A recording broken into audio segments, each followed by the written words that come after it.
Right. All right, we'll call this meeting to order of the Finance Committee, February 27th, 2024, 4:07 PM. Alder Galvin, Alder Johnson, Alder Hutchinson, Alder Burnett are present. Entertain a motion to approve the agenda. Move to approve. Second. We have a motion by Hutchinson, a second by Galvin. Any discussion? Seeing none, all those in favor say aye. Aye. Opposed, motion carries. Item D, approval of minutes from January 30th, 2024. Move to approve. Second. We have a motion by Hutchinson, a second by Galvin. Any discussion? Seeing none, all those in favor say aye. Aye. Opposed, motion carries. E, regular business. 1, consideration with possible action to approve the consulting agreement with Center for Public Safety Excellence, CPSE, for community-driven strategic plan and community risk assessment with the fire department for a total cost of $55,280. Any questions or discussion? I have none. No. Move to approve. Second. We have a motion by Hutchinson, a second by Galvin. Any discussion? Seeing none, all those in favor say aye. Aye. Opposed, motion carries. Item 2, consideration with possible action to approve the purchase of emergency extraction equipment for the fire department from Reliant Fire Apparatus, Inc. for a total cost of $149,980 approved with the 2024 bonding. Questions, discussion? No questions. Entertain a motion. Motion to approve. We have a motion by Galvin, a second by Hutchinson. Any discussion? Seeing none, all those in favor say aye. Aye. Opposed, motion carries. Item 3, consideration with possible action to approve a 3-year purchase program to replace SWAT and patrol rifles. And this is going out for bid then after, if we approve this year? It has gone out for bid. Oh, I'm We have a sorry. successful bid. We've been through the procurement process, and this is just to authorize the expenditure from bonded funds. All right. Motion to approve. Second. We have a motion by Galvin, a second by Hutchinson. Any further discussion? Seeing none, all those in favor say aye. Aye. Opposed, motion carries. Item 4, consideration with possible action to approve the contract for canine dog training and certification to Elite Canine Training for a 3-year commitment, $37,875. They're coming here for that? Or do we go there? They come to us, and Okay. then we have training locations around the city that we'll use with them. Are we doing that with other departments yet too? I believe the Village of Ashwaubenon still works with the same canine instructor on our team. Okay. All right. Motion to approve. Second. We have a motion by Galvin, a second by Hutchinson. Any further discussion? Seeing none, all those in favor say aye. Aye. Opposed, motion carries. Item 5, consideration with possible action to approve the donation of a retired 2015 Dodge Charger squad car to the Children's Museum of Green Bay for an education display. Having been to the Children's Museum with my grandchildren and seeing a nice fire engine there but no police car, I think it's past due. It's a fun story. I get stuck in the fire engine. So I'm in favor of it. Make a motion. Motion to approve. Oh, second. We have a motion by Galvin, a second by Hutchinson. Any discussion? I do. Yep, go ahead, Alder Burnett. Yeah, thank you. I mean, in spirit, I can get behind it completely, but in practical purposes, I just wanted the chief to tell us the condition of the squad. So the reason I say this is in my district, we've been very effective with some speed control, and we've placed out-of-service patrol cars in neighborhoods and intersections. And I don't know if that squad we're donating could be used for that purpose. We actually do use it for that purpose right now. It hasn't been used for patrol for quite a while. But donating this doesn't mean that we wouldn't be able to put a patrol car in a location that we need to for one reason or another at any given time. So by making this, I mean, in spirit of goodwill and getting, children to be familiar with cop cars and the bells and whistles, I mean, definitely on board with that. But you're saying you can, with the existing vehicles you have, you can still kind of replace that program with the squad cars you have? Yeah, we can. The choices with this car were eventually all cars go away and we sell them at auction. And so rather than selling this car at auction, we were approached by the Children's Museum. They wanted one of our cars, and so the planets just kind of aligned. But this won't stop us, and I don't like to give away too many of our methods, but this certainly would not stop us from parking a patrol car anywhere in the city that we felt like it was necessary. It would just be, a little newer one. This is the last of the Dodge Chargers, and all of our cars now are the Ford utilities. How much you think you could get for this car in auction? That's an excellent question. I'm not sure the exact amount, but the Chargers don't get nearly as much because they're pretty worn out by the time we're done with them, and those cars just did not do as well as the Ford sport utility vehicles. The Explorers that we're using now hold a lot more of their value. I mean, you're talking about maybe a couple $1,000s. We could probably look up and see. The fiscal Yeah. impact on the report is Oh, is it $11,000. okay? Yeah, Seems high to that you? seems awfully high to me because I don't think we're even getting that much for a SUV that holds a lot more of its value. But Okay, well, I'm a bean counter for 6 years, I might as well be a bean counter on my way out, but having said that, I support it, it makes sense. Okay, is there any further discussion? Seeing none, all those in favor say aye. Aye. Opposed, motion carries. Item 6, consideration with possible action to approve changes to the Office of Violence Prevention, OVP Budget Amendment Number 1. Any questions here? Yeah, I've got a couple. Yep, fire away, Alder Okay, Galvin. we do have someone who's been hired for that position already in September. Yes, I was hired in September Okay. as a director. Yeah, why don't you come on up and introduce yourself I didn't and... know how this process worked. I'm Jerry Overstreet. I'm the new director of Office of Violence Prevention. I started in September. Oh, you want me to sit down? Okay. We also need your, we got your name, we'll need your address. With staff. He's an employee. He's that. Oh, you staff? He's Yeah. the director. All right, so you're the only employee right now? No, I'm not. Okay. We hired an additional staff in December, operations and data staff. Okay. Because as I'm reading through this, it looks like some of the job duties have been changed. There's another position that's been created. Who's going to be staffing that position? That's Andrea Crescent. Andrea Has been Crescent. hired for that. That's one that gone was through hired the in approval December? process, yep. Okay, and it looks like they had 3 part-time positions budgeted for? Those were violence interrupters that were part of our GVRS program. Okay, we're still hiring those? Yes, we are. Okay, all right. That's what I wasn't sure if it was going to be cops doing some of these jobs or what was going on exactly.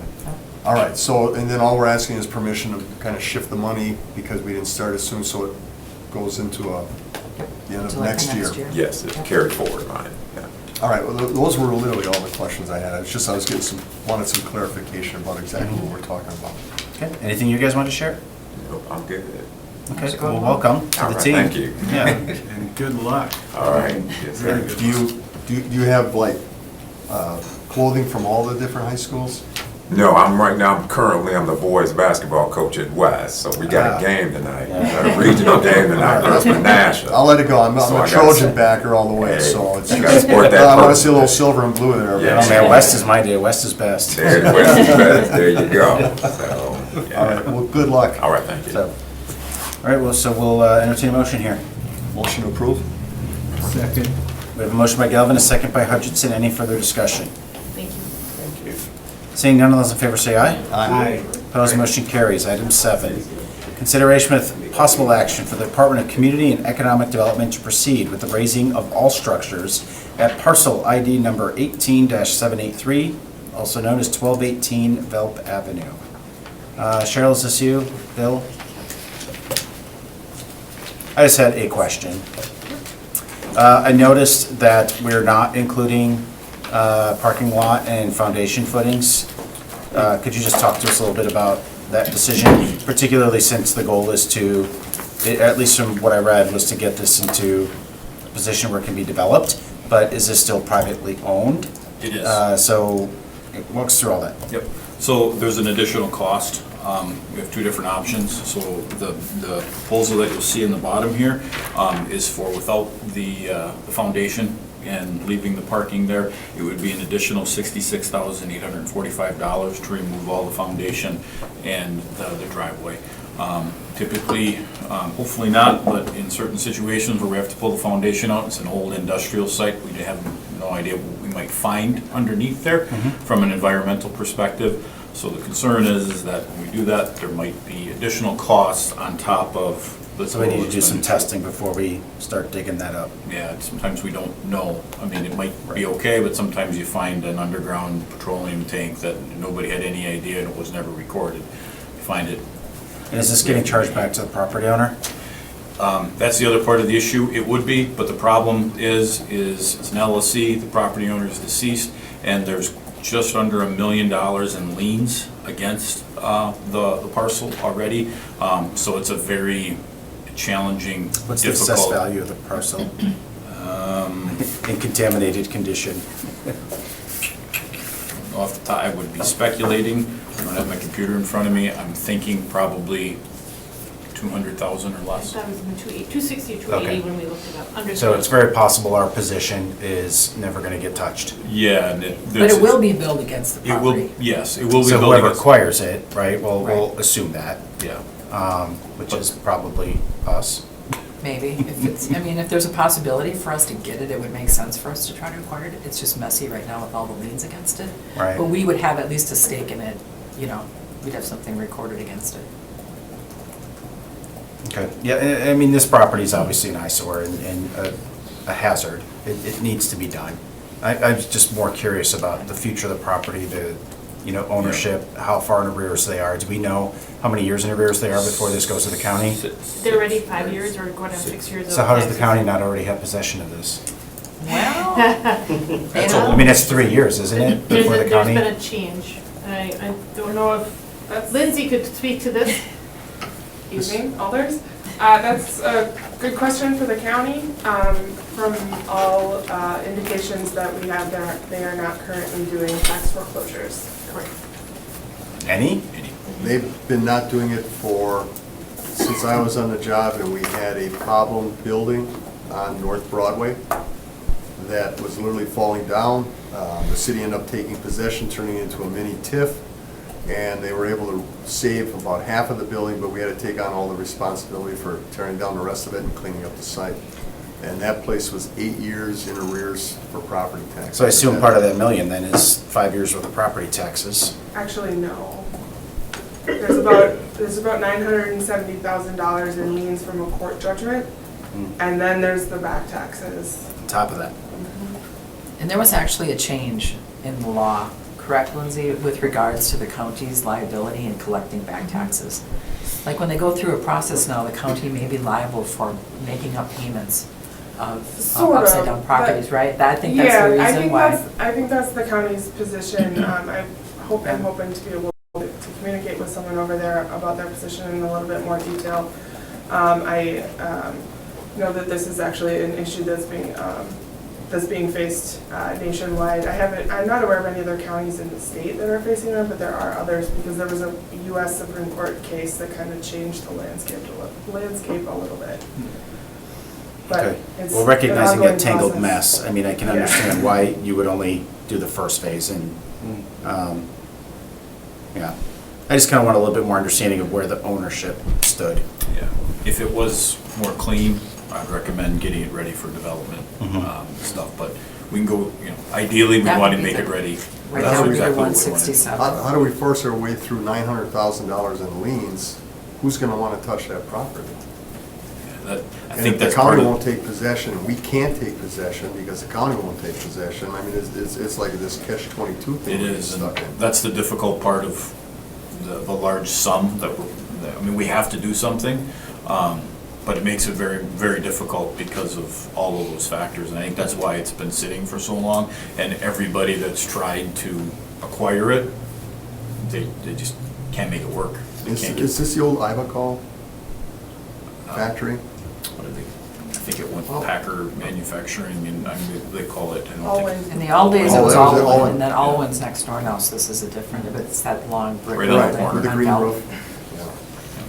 There's, part of the other issue is this building is attached to and still active. manufacturing company right next door. There's a shared common wall where part of the area where the main structural beam and the roof has collapsed, is compromised. Yep, that's You see it. on the photo, it's sitting right on a shared wall. That is a concern. We want to get that taken care of soon, because if there's further damage there, it could damage. And just to the east of there is an old concrete property. It was a concrete company property that's just sitting vacant. Now it's been sitting vacant for years. Just to the east of there. County Concrete. Yeah, see? These guys know. Okay, Question. yeah. Who's liable if someone gets hurt on that property? Yeah, look at the lawyer. Question. That's a good question. So the city has a pending raise order on the, currently on the property. Pursuant to that, we need to either raise the building or secure it. As far as liability goes, that's a very complicated question, given the ownership status of this property, and not one that I would opine on in open session. Okay, so it's vague at best. The attorney's Personal online too. I'm responsibility. not sure if attorney wanted to speak up or not. Private property. Yeah, it's private property, but, Sounds like a civil matter to me. Yeah. well, if there's a city action against that property, does the city, have we accepted any liability? Or we see the liability, that's why we're doing things, but You're putting me in a rough spot. okay, here, I'm Walter. sorry. I know, sorry. I see Attorney Bunker turned her camera on as well. I don't know if she wanted to chime in. Yeah, so Assistant City Attorney Rather was correct that a liability assessment is kind of, it would be complex. Essentially what we want to do is we want to proceed with our obligations that we have, because we do have a pending raise order on the property. And the statute only allows us to either secure, which we have to the extent that we can, or raise. But it's in such a dilapidated condition that really it's a public safety hazard. So we do want to proceed with the raise. Okay, thank you. Mhm. We've done this several times in the past. I think there was a property at Mason and Irwin that had been damaged by fire, and the owner wouldn't do anything with it, and the city raised that Yep. and just plowed everything under. And it's been going on quite a bit. I mean, not And like that's kind of every our week, SOP but- for inspection and spend. When we have to tear a building down, Right. it usually goes against the property, and we've been able to recoup some of that money. Do we possess that property right now at Mason and Irwin, for example? No, that's privately. No, I don't believe so. Okay. Talking- Yeah, I mean, I think it's just one of those things where I think we all, just as a body, have to know that it's possible we may not recover this money Yep. for Or- ever, really. Or, right. It would be likely, very likely in this, given the circumstances, to be upfront. But the ultimate goal is to have it turned around and Yeah. become a tax-paying entity. But until the county does something, I mean, Well, if you have a like I said, deceased it's- owner, I don't understand. It's been years that haven't been doing anything with the taxes. I mean, it's years and years. Okay. Just to add a little bit of additional context, law department is looking into, I'm looking into additional acquisition options since tax foreclosure, since picking up the property via tax foreclosure is not really an option on the table. We are looking at other options that we could utilize to potentially acquire. Here's a question. But right now, we need to address the raise issue first. A question for staff. Is it worth it for us to pursue a legal avenue to gain possession of this property? Do you think it's worth it for the city, if we could develop some way of doing this legally, to take possession of the property? Is it worth it for us to spend the money and the time to grab up these properties when they end up in situations like this? Yeah, I'm gonna maybe just step in on that, Bill. I think there's a time and a place for that conversation. It's, I mean, we have to make a decision whether we're raising or not, right? Whether we pursue that or not. Well, I guess I wonder. Structure's gotta come down, so I If think that's approving just. the raising is a means to an end for us, or is it something we're just gonna keep doing? Well, this happens rarely, right? So. How often Usually does the it happen? property, well, usually the property isn't this upside down. Right, With liens against it. You know, But how many normally times there's do we end up- equity in there somewhere. How many times do we end up going on private property and raising structures? Probably maybe 6 times a year, 5 to 6 times a year. Typically, it's residential structures. Very rarely is it a large commercial structure like this. It has happened. Yeah, and I'm not saying, Bill, that Well, no, we I get can't it. talk about that. I just Right. think it's probably We're going not. down off track. We're going down a rabbit hole, Yeah. yeah. And I think that there's probably I a place guess for I'm that just trying to get discussion. for information, thinking that maybe this is something we should pursue in the future. Yeah, I think you could talk to staff or put in a communication. Exactly. The new All right. Alder 10 Alder that would win that election, so. yeah. Okay, All right. I think it's District 10. Okay, so we'll just entertain a motion on this unless there's any further questions. Motion to approve. I will second. We have a motion by Galvin and a second by Hutchinson. Any further discussion? Can I just, for clarification Yes. purposes, are you looking to have us create a developable site?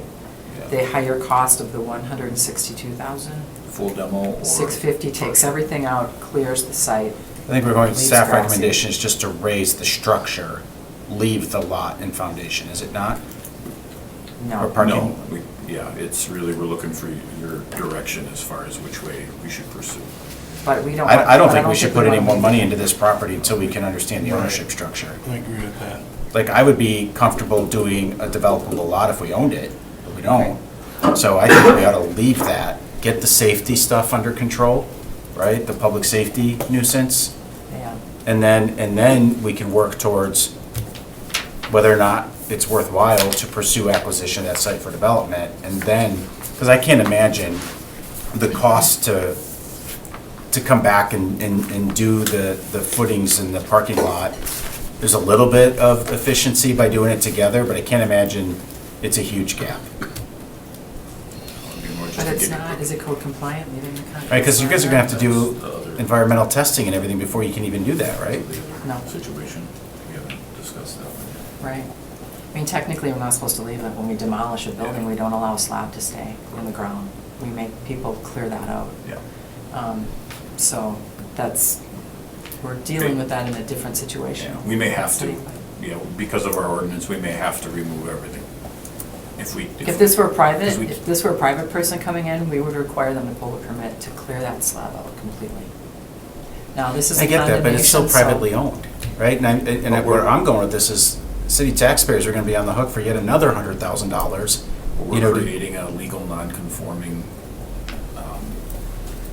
situation on the site. So typically, because of our ordinance, we can't we can't make something non-conforming, we have to return it to, When we tear down a house, code for compliance example, state. we make them dig out the basement and bring that back to grade and grass it, even though it might be cheaper to So why- just completely fill Yeah, things. Why are we even being given options then? Right. because of the cost. Yeah, but if we're creating an illegal thing, I mean, if it's illegal, it's illegal. Well, and Joanne, I mean, jump in here, I think that's, Look, I'd rather not spend another $100,000 I- and wait until we understand the future of the site. So, Or even send a bill to them, or tell them they have to remove the footings and the slab, and then wait for them to say, we're not gonna do anything, and then we can then make the decision whether to move ahead. It gives us a little time. yeah. Lindsay? Yeah, if I can just chime in and clarify the ownership a little bit. So, as I think Bill alluded to, the property owner is deceased. It was owned by an LLC. The president of the LLC is deceased. Had a guardian prior to being deceased. The LLC was administratively dissolved, so there was a receivership of the property. I'm giving you all this background as a means to say it's a very complicated ownership history. When you're talking about reaching out to the owner and putting the onus on them to remove the footings or any of the other things, that's not something that we've not been able to get in contact with an owner for this property because of the convoluted history. we were able to go through the proper service and all those required legal steps prior to the owner's passing. But at this point, there's not like an owner that we can reach out to and say, like, we'll do this part, you do that part, or Was anything. this ever dealt with during probate? There wasn't an estate ever opened. So the people that have liens against this company, does that include the city of Green Bay? Not as of Not yet. right now, Okay. but it would. So these other people have liens against it. Who are they going after? Are they going after, or are they just sitting back waiting for? They had sued the LLC and Right. gotten judgment against the LLC. And because the receivership determined that there were no assets that they could sell to recoup any of those amounts due, that's why all of the liens ended up getting placed on the property. So, okay, and maybe this is, I'm getting off track here, but can't the judge just tell them, okay, you've got liens against this, now it's your property? Sell it to get your money back? And Unfortunately, no. That's. They can just sit on the sidelines, wait for the city to do all the work and then reap all the benefits? That's what the And county's not pay supposed us to Well, do. there would still have to be somebody that would purchase the property and pay off those liens.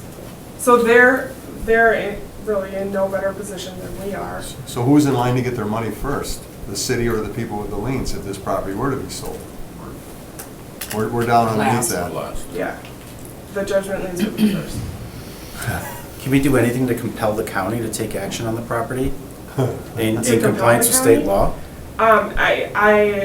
As I think Joanne mentioned, we're working within our office to find alternatives to moving forward with, how we can recoup these properties that haven't paid their taxes. And one of those avenues is hopefully opening lines of communication with the county and seeing what wiggle room there may be there. I mean, can we compel the county? We're not really able to compel the county to do many things.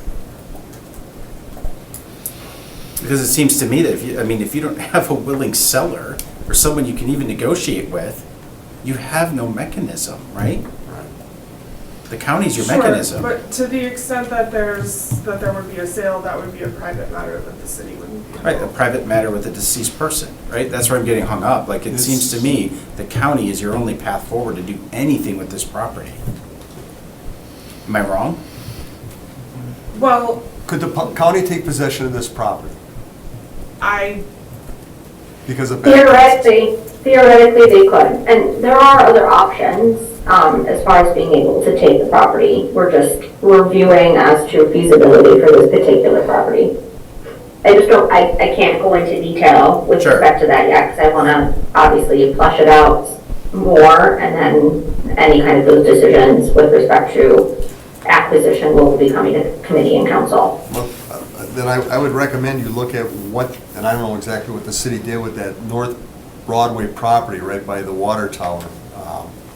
But it's sounding a lot like what we're dealing with here. And maybe we've already Sure. plowed that field a little bit to make it easier for you guys to move forward. I'm with not this. sure if it's the exact same situation. I Right. think what's kind of being conflated at this point is that while we are looking at options to acquire, we have this imminent issue of dealing with a building with a caved-in roof. And we need to do something with that in a more immediate fashion. And then while that proceeds, we can be looking into options as to acquisition, discussing with the county all different avenues. But I would not recommend holding up proceeding with the raise until those issues are flushed out, because that could be several months until we figure out the option we want to take. How long has the roof been caved in? August of 2022 is when we responded to the complaint. August of 2022 to August of 2023 to February of 20, so a year and a half. And we're just at this point now. Yeah, And we're it's concerned been in about taking a place. couple more months?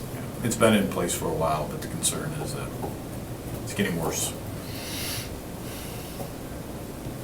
We've tried to buy as much time and allow entities to kind of flush this stuff out, but we're getting to a critical juncture where we're gonna have to take some action here soon, because nobody else is. Well, there's got to be a legal path for communities like ours that get stiffed with situations like this, Yeah, it's a where, difficult part. where people that could be taking possession through back taxes don't, and the court should be, taking care of the civil side of this thing. I mean, it's just. This is the confusion LLCs have created in some of these instances. Manitowoc went through the same thing with the big mural building. I mean, they got stiffed on a 6-story old industrial building that took up an entire block, right? Like, so it's I think really, and I said $100,000 gap, I gotta back off that because this is not the easiest quote to follow.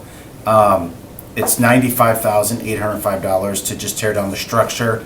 It's $66,845 more to get rid of the other stuff. Yeah, 162. Right, so really, the question before us is, do we want to authorize 95,000? Do we want to authorize 150,000-ish, 162, 650. or 162? Or do we want to authorize nothing? I don't want to authorize anything, but I also don't want us in a position where this building is left, and I'm sure there's been a lot of other issues other than just the roof caving in. We need to get that cleaned up, and we can't do it illegally by not following what we would make every other property owner do. Well, except that we don't own the property, so. Well, except that we can't create Non-conforming. a non-conforming property. We can't do that. The police department can't do that with the law. I mean, they can't do something that breaks the law so that they can. We already have a non-conforming property. So if, how are you gonna, because you'd said before that doing the disruption and the potential for contamination on that site, like, I mean, how are we gonna do that if you do this phase, right? I mean, you've gotta do testing, Well, only if we find something. So when we start digging it up, taking the structure down and removing the foundation. So it's just dirt? Okay, so you're not talking about soil contamination, you're just talking about Hopefully tanks and not. other things? Yeah, hopefully we don't find anything, and then there's nothing that, Jimmy Hoffa, Okay. just throwing it out Yeah. there. never know. We'll give you a call. That would ball things up. Well, I don't know what our responsibility would be to clean the site either if it's not ours. I mean, there may be some disclosures if there's a tank Yeah. that we might need to pull out, but, we're not gonna do a phase one on this. Would we be It's not- responsible for removing the tank if we find it? In other I don't know. in other situations, we have, yes. When When we taken- didn't own it? When we have not owned it, we've taken action, and that, it gets built This has to back. be reported to the DNR. It has to get reported, they're required, no, you need to remove that, because it's exposed, and then we build that back, but the issue is, we're building it back to an entity that we know is. I mean, it's really saying, we're authorizing this money to never be recovered again. Yeah, I don't know of any, if there was a better option, we would be going down that avenue, that's why we're here. Well, for the greater good, if we- Frustrating part for us too, I mean, it's a frustrating part for me, I mean, in the greater good sense of things, we clean up things there so there aren't more problems and concerns. I mean, I could see the fire department being called there for issues, the PD being called there for I issues. feel like the fire department's calling us a lot. Jump in, how That's many why. times you guys have been out there? Really? Right, exactly. So I mean, we're reducing the chance that we're gonna get an injured cop or an injured fireman or an injured kid out there, which is gonna be not good. All right, so so we know our options. Here's what I'm gonna suggest. Motion, we have a motion on the table. That motion is for 95,805. If somebody wants to offer up an amendment to include the 66,000, we'll vote on the amendment, up or down, and then we'll vote on the motion as amended. Well, question first. Sure. Yeah, the term raising, is there any phasing in that? Like, is raising one specific action, or is there such a thing as raising to ground and then going from into the ground? Like, can we separate this into two separate things and say, we're doing phase one, we intend to do phase two, whatever? Lindsay or Joanne the law department could jump in. The attorney has raised her Yeah, hand. go ahead. Go ahead, Lindsay. Oh, thank you. So when we issue a raise order, there's specific language in there that says what the raise must include, and it includes raising the structure to the ground, removing any of the footings or slabs or anything like that, and returning it to, do you remember the language, Bill? Grade. To grade, yeah, so to grass. Establish agreement. Something like, it's some kind of condition, but I can't think of it's like a hyphenated term, and I can't think of it right now, because of course. Pre-existing condition. Something like that. And so, it's like a dust and erosion-free condition or something like that. So basically requiring that it be green space. So there's no chance of phasing that at all? No, when we require somebody to raise, we require them to do all of it, all at the same time. And if they don't do all of it, we do all of it, all at the same time for them. Okay. I'm sorry, thank you. Yeah. Yep, and my point was, just to add in a little bit of commentary on the motion, is essentially we do have to remove the foundations and the footings because we are operating under a raise order, so we can't bifurcate it. Okay. Just so we don't really have an option of two prices. Now, the demo contractor priced it because of the substantial costs, so he But I mean, staff saying we need to pick which one is really not a thing. There's not a. There's only one here. All right, so the motion then is, really the whole project is 162,000, all right? Were you gonna amend it? I'll amend it. We don't really need to amend it, we just said it was a motion to approve, so. 650. Okay, Math is right. correct. Okay. Okay. Alder Burnett, you got any feedback? Real quick, the cost, where are the funds coming from? I didn't catch that. I can take that one. The way the current process is, how we do all raise orders is the city will raise the property, we will get a bill from Best Enterprise, we will then turn around and we will bill the property owner. If they do not pay by the end of the year, it will go on the next tax roll. And then that's how it becomes, and so then it would have to be paid before the sale of the property. At this point, the city still is not out the dollars. I mean, they are out the dollars, but on their financial statements, it looks like we've billed. It's an uncollected receivable at that point. Right, just a cash flow. Yep, it's a cash flow. The money, it will actually stay on the uncollected, a delinquent special charge until there is something like a foreclosure or something happens on this property. When that is written off at that point, then we would probably incur the expense. Director Ellen Becker, are we receiving taxes on this property? Is there a tax lien as well? They are around 5 or 6 years behind on taxes paid, outstanding on this property. So if, this goes through a foreclosure process, whatever, however the property changes hands, would our position be on the top of the lien status, or are we down below other creditors? I'll let maybe Joanne talk, attorney talk to that, but when it comes to taxes, the county holds all real estate taxes. So we are made whole on those taxes. The county has to take, is responsible for delinquent taxes. The city is responsible for any delinquent special charges, special assessments, or personal property. So the county would get their taxes before we would get any special charges. This is considered a special charge later down on if they were to sell it and there was enough to cover. But with all the liens, we would be lower on the position. Are we lower than any banks or creditors on the lien collection? There aren't any mortgages or traditional creditor liens, like bank liens on the property. There's just the judgment liens that we were talking to, which are the ones, or talking about earlier, which are the ones that are almost $1 million. Okay. All right, but we'd be lower than that in terms of collection? Correct. That's correct. If they sell the we have to get paid, never mind. All right, no questions, thank you. It's just a bad situation all the way around. We're gonna get stuck with it. And there's really no win right now, so we have to pursue it, fortunately. Okay, so the motion is to proceed. Any further discussion? Seeing none, all those in favor say aye. Aye. All right. Opposed, motion carries. Okay. Item 8, consideration with possible action to approve the second amendment to Development Agreement 22-02 with Carnivore Meat Company LLC. Is there any discussion on this item? I didn't have any questions. Okay, I believe Director Renier-Wig, this is really just, it's just really finalizing the agreement that had yet to be resolved, correct? It is, and we have, we have an agreement, when we do a development agreement for public arts, the 1%, but it can be one of the things that council, when you pass that, you allowed us to negotiate that with the agreement. So with Carnivore, I think it was originally at $250, and Director Stuck Schulte at the time negotiated that down to $150. And so we're just changing that agreement. They're ready to send us the check. Yeah. And we need to amend the agreement to make that Okay, happen. and that's, I just wanted to verify that it was just kind of finalizing those Yep. negotiations. Yep. Yep, good, okay.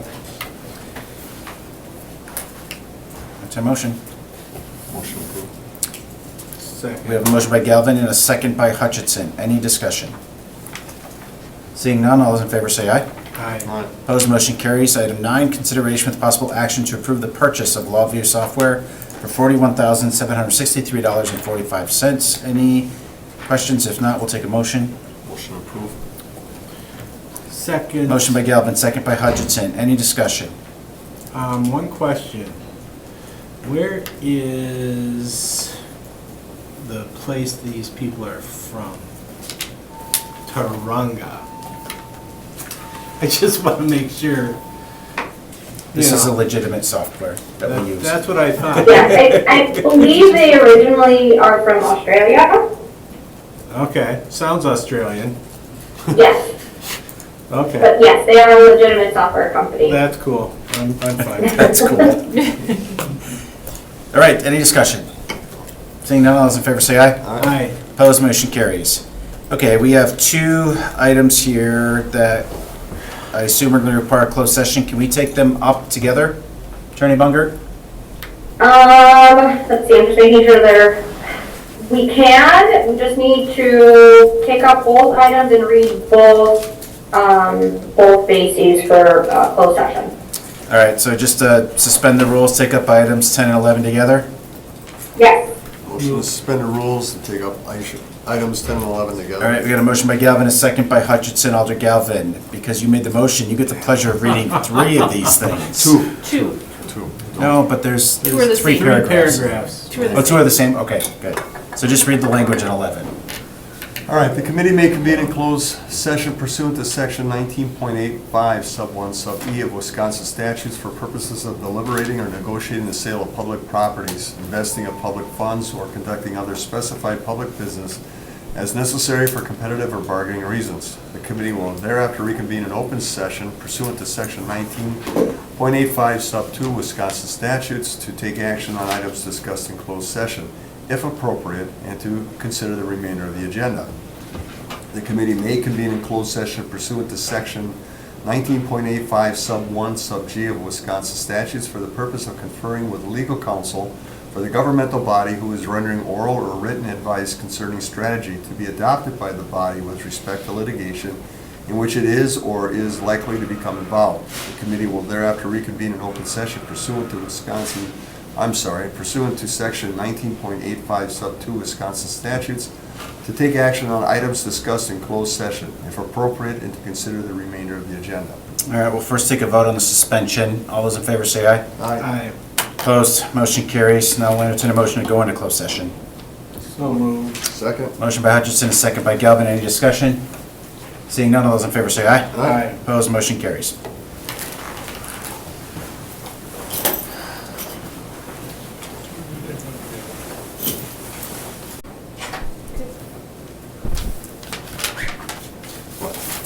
All right, we'll entertain a motion to separate items 10 and 11. So moved. Second. Motion by Galvin, second by Hutchinson. Any discussion? Seeing none, all those in favor say aye. Aye. Opposed, motion carries. All right, so then we're back to item 10, consideration of possible action to approve Did you 2020. have a vote to go back into open session? Oh, no, we did not do that. Okay, motion to go back in open session. Second. All right, we have a motion by Galvin, a second by Hutchinson to return to open session. Any discussion? Seeing none, all those in favor say aye. Aye. Opposed, motion carries. Now we'll separate. Yep, motion to separate items 10 and 11. Second. We have a motion by Galvin, a second by Hutchinson to separate 10 and 11. Any discussion? Seeing none, all those in favor say aye. Aye. Opposed, motion carries. Item 10, consideration of possible action to approve a 2024 budget amendment resolution to carry over $86,000 of 2023 unspent budgeted legal expenses for continuing litigation. So moved. Second. We have a motion by Galvin, a second by Hutchinson. Any discussion? Seeing none, all those in favor say aye. Aye. Opposed, motion carries. Item 11, consideration with possible action to retain specialized law firm to progress conversations on the acquisition of the abandoned rail yard on Ashland Avenue and to identify a funding source for the work per communication from Alder Brian Johnson. Move to identify the funding source as $10,000 from the ARPA interest fund. Second. Okay, we have a motion to approve with up to $10,000 in ARPA interest by Alder Hutchinson, a second by Alder Galvin. Is there any further discussion? Seeing none, all those in favor say aye. Aye. Opposed, motion carries. Item 12, consideration with possible action to approve the contract for arbitrage rebate computation and opinion services to Ehlers Inc. for a 3-year commitment of $30,000. So moved. I promise you, nobody in this room knows what that means. I don't want to go to No? arbitrage jail, so that's why Okay. we have this. Oh. Okay. I did actually have to look this up before I came here. Like, what does this mean? I can give Google you can tell you a lot of very, things. very high level, Yeah. on an annual basis, we bond and we borrow exempt, at an exempt level. So what this does is there's a calculation to make sure that we are not borrowing and putting the money into an account and earning more interest than really the savings that we got because we went and we borrowed at an exempt level. So you're supposed to spend down within 18 months or 24 months if it's construction. And so when all those years when we've had very, very low interest rates, there's no chance that as soon as you start getting a 2% difference in how much you're earning on the money sitting in a bank versus what you borrowed it for, you might have a situation where there is actually maybe a portion of that interest you'll have to pay back to the IRS. I think it's the IRS. You have to pay back if and when there becomes too large of a gap, because these are supposed to be shovel-ready projects. They're supposed to be spent between 18 months and 24 months. You're not supposed to hold it and then just get interest on money that you borrowed at an exempt level. So we haven't had to, every year we have a company that goes through and just does the calculations. We haven't had a rebate since the years I've been here, but now with the interest jumping up high, we might have borrowed, let's say at a 3%, now we're getting 5% on our interest on the money sitting in a bank. There's a chance we might have a slight rebate. But that is, the grand scheme of things, we'd rather invest it as any place that's allowable and get as much interest as we can, and if there's a chance you ever have to pay a slight rebate back, you still earn more interest than if you put it in a very safe place and not earned a lot of interest on these monies before it's spent down. Gotcha. So, Okay. Thank you for the explanation. Nice It's very helpful. explanation. Okay, so we'll entertain a motion on this. So moved. Second. Motion by Galvin, a second by Hutchinson. Any discussion? Seeing none, all those in favor say aye. Aye. Aye. Opposed, motion carries. Item F1, 2023 contingency account, $213,081.36. 2024 contingency account is $240,350. Diana, when does the 2023 fall off and just go to general fund? we can really, at this point, it would be done. Really, we could, I don't plan to bring anything additional through to use 2023 dollars. It would be something that would have come up, an expense that we didn't expect, that all of a sudden the bill came through, couldn't handle it, and then we would ask for contingency, Okay. but I don't expect that to I happen was any just more longer. curious if there was a reason that we were holding on to that number, so. Nope, I Okay. just need to tell the person who does the packet to take that one off. Okay, item 2, the next Finance Committee meeting will be held on April 9th, 2024 at 4:30 PM. April 1? April 9th, is that right? April 9th, so that would be after the election, but before the new council is sworn in. Would that be right? That is correct. If you see, the next Finance Committee meeting is March 12th. Or that is the one that, Personnel is gonna have one on March 12th. Unfortunately, neither one of us are able to be at a meeting on March 12th. So if we have any hot finance items, Joe said he would bring them through Personnel. And then the next meeting after that for Personnel or Finance is April 9th. Okay. Because there is no other council meeting in between, so it really does not pay to have another finance meeting. What am I gonna do with all that time? All right, ready to adjourn? All right, need a motion. So moved to adjourn? Motion by Galvin, a second by Hutchinson. All those in favor say aye. Aye. Opposed, motion carries. Thank you. Thank you. Jimmy, you're just so eager to talk the whole time that I thought I'd just jump the gun and give you the